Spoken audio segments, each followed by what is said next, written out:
Let's begin here this morning with the release of two key U.S. economic indicators. GDP in the fourth quarter of the last year rose more than expected as recession fears loom, and the number of jobless claims dropped slightly. 186,000 Americans applied for first-time unemployment benefits last week. That is down 6,000 from the previous week.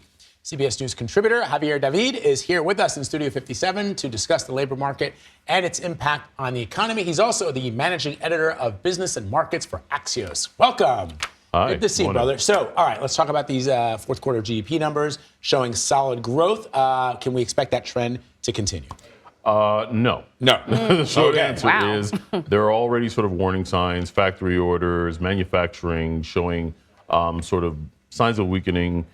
We came out of last year unexpectedly strong. Remember last year we had that debate. We had 2 consecutive quarters of contraction. That is the textbook definition of recession.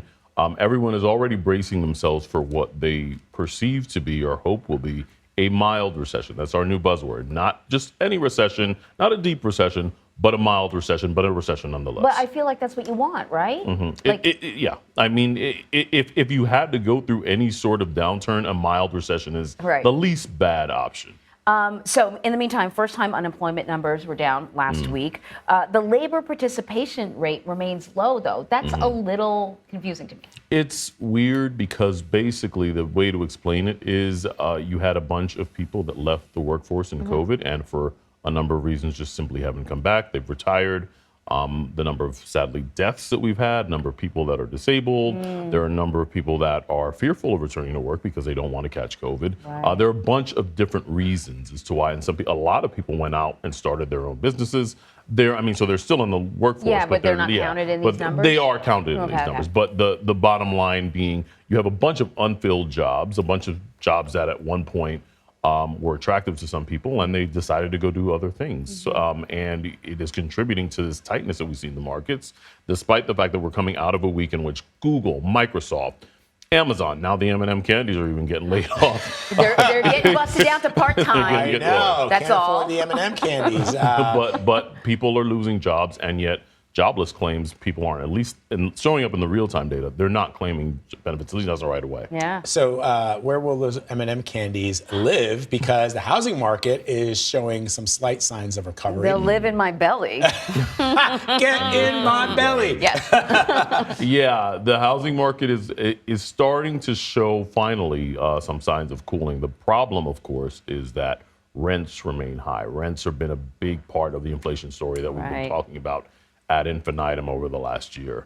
And the sort of, I think I've explained this before, but there's a pipeline between renting and owning. And with mortgage rates up like 6-7%, they've come off substantially, but it's still pretty high, certainly higher than it was a year or so ago, or even a few months ago.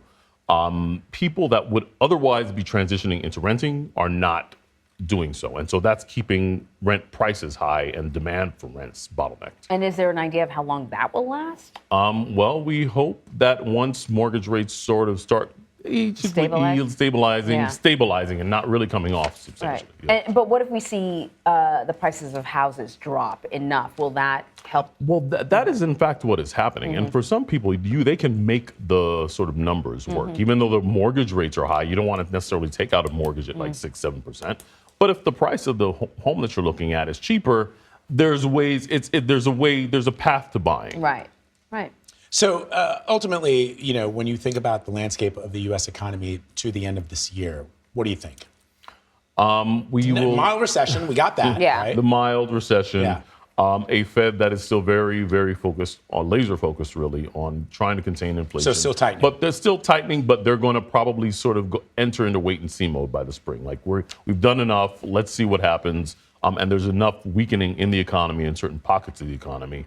But certainly consumers continue to keep spending, and that's really like the key here. Yep.